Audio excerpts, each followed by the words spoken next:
جو عرفات کا دن ہوتا ہے نا، شیطان ذلیل و خوار ہوتا ہے، سر پہ مٹی ڈال رہا ہوتا ہے، اور اللہ رب العزت آسمان دنیا پر آ کے اپنے بندوں پر فخر کا اظہار فرما رہے ہوتے ہیں۔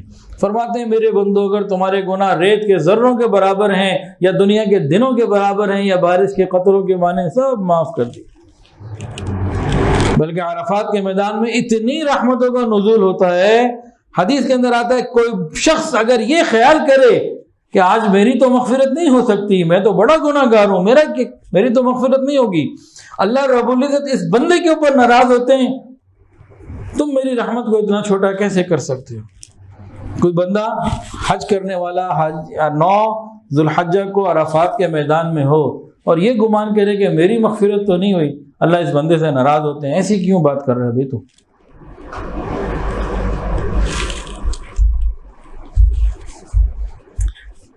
حج میں نا ایک عمل ہے رمی، کیا ہوتا ہے جی یہ عمل، کسی کو معلوم ہے؟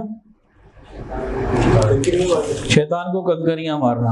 ایک مرتبہ نا حضرت مولانا سیف اللہ خالد نقشبندی رحمۃ اللہ علیہ وہ حج پہ گئے ہوئے تھے، تو وہاں آپس میں کسی بات پہ حاجیوں میں لڑائی ہو گئی، اور جانا بھی تھا رمی کے لیے۔ انہوں نے کہا ادھر جا کے کیا کرنا، شیطان تو خود ہی بنے ہوئے، ایک دوسرے کو مار لو، سمجھانے کے لیے ان کو کہا۔ ویسے خان صاحب بھی گئے تھے رمی کرنے، تو وہاں جا کے جو ہے نا 7 کنکریاں مارنی ہوتی ہیں، انہوں نے 6 مارنی، 1 رکھ لی۔ کسی نے پوچھا بھائی یہ کیوں رکھ لی؟ کہا اس کی بہن میرے گھر میں ہے نا، جا کے اس کو ماروں گا، اپنی بیوی کی بات کر رہا تھا۔ خیر یہ تو مذاق کی بات ہو گئی۔ رمی کا ثواب کتنا ہے؟ بہت بڑا ثواب۔ سنیے، قیامت کے دن یہ رمی کرنا ہمارے لیے نور کا ذریعہ ہوگا، حج عمرہ کرنے والوں کے لیے۔ ہمارے لیے ایک لفظ جو نکل رہا ہے، اللہ ہم سب کو لے جائے اور بار بار لے جائے۔ تو حج کرنے والوں کے لیے، عمرہ کرنے والوں کے لیے قیامت کے دن نور۔ اور نبی علیہ السلام نے فرمایا کہ رمی کا جو ثواب تمہیں ملنا ہے نا، تم اس کو سمجھ ہی نہیں سکتے جب تک کہ قیامت کے دن تمہیں مل نہ جائے۔ اتنا بڑا ثواب ہے، جتنا بھی سمجھا لو سمجھ نہیں آنی، اتنا بڑا ثواب۔ اور ایک حدیث کے اندر آتا ہے کہ کنکری مارنے پر، ہر کنکری مارنے پر اللہ رب العزت اتنا بڑا ایک گناہ معاف کر دیتے ہیں، اگر وہ معاف نہ کیا جاتا اکیلا ہی جہنم میں ڈالنے کے لیے کافی تھا۔ اتنا بڑا گناہ ہر رمی کے اوپر معاف ہوتا ہے، اتنی بڑی نعمت ہے۔ اچھا جی، حج کرنے کے بعد نا، عمرہ کرنے کے بعد ایک عمل ہوتا ہے، اس کو کہتے ہیں سر منڈوانا یا کتروانا۔ 2 کام ہوتے ہیں، حلق کروانا نا، گنجا ہونا، اس طرح پھروانا، اور ایک ہوتا ہے قصر، تھوڑے سے بال کاٹ لینا، تھوڑے سے رہ جائیں، مطلب اس کی ایک ترتیب ہے۔ تو حلق بہتر ہے یا قصر؟ حلق۔ ہاں جی حلق۔ نبی علیہ السلام نے دعا کی ہے اللہ سر منڈوانے والوں کی، اس طرح پھروانے والوں کی مغفرت فرما۔ لوگوں نے کہا یا اللہ قصر والوں کی، کتروانے والوں کی دعا کرے ان کے لیے بھی یا رسول اللہ۔ لوگوں نے کہا یا رسول اللہ صلی اللہ علیہ وسلم جنہوں نے حلق نہیں کیا، خالی کتروایا، ان کے لیے دعا کریں۔ نبی علیہ السلام نے پھر دعا کی یا اللہ حلق کرنے والوں کی مغفرت فرما۔ پھر لوگوں نے کہا جنہوں نے حلق نہیں کروایا ان کے لیے بھی۔ پھر نبی علیہ السلام نے تیسری مرتبہ بھی وہی دعا کی، اللہ حلق کرنے والوں کی مغفرت فرما۔ لوگوں نے پھر کہا یا رسول اللہ وہ جنہوں نے حلق نہیں کیا ان کے لیے۔ چوتھی مرتبہ نبی علیہ السلام نے ان کے لیے پھر دعا کی۔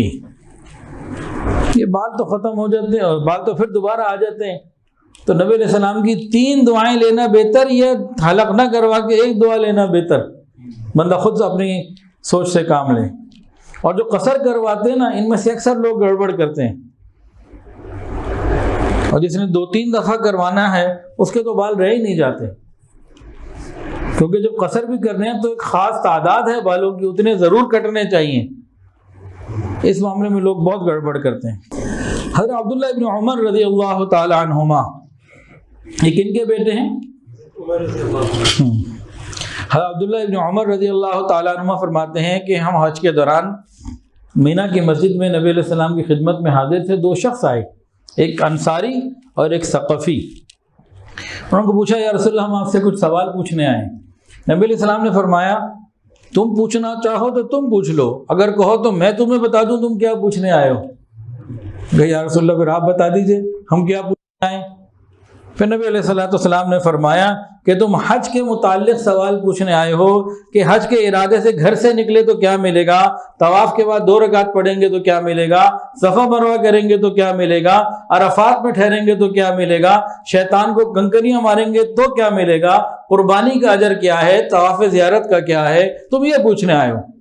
انہوں نے کہا اس ذات کی قسم جس نے آپ کو نبی برحق بنا کے بھیجا ہے، یہی تو پوچھنے آئے تھے ہم۔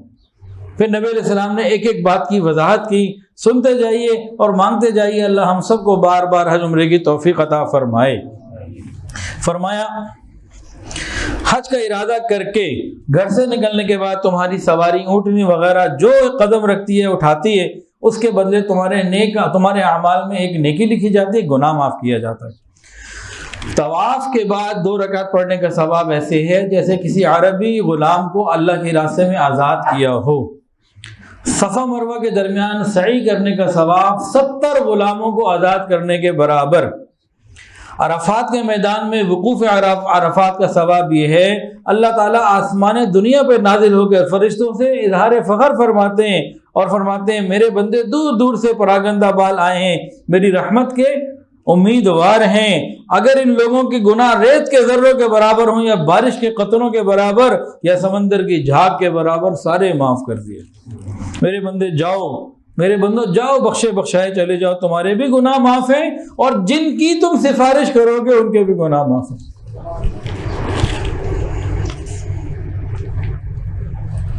شیطانوں کے کنکریاں مارنے کا حال یہ بتایا کہ ہر کنکری کے بدلے ایک اتنا بڑا گناہ معاف ہوتا ہے جو اکیلا ہلاک کر دینے والا ہو، اور قربانی کا بدلہ اللہ تعالیٰ کے پاس تمہارے لیے ذخیرہ ہے، اور احرام کھولنے کے وقت جو سر منڈواتے ہیں ہر بال کے بدلے ایک نیکی اور ایک گناہ کی معافی ہے۔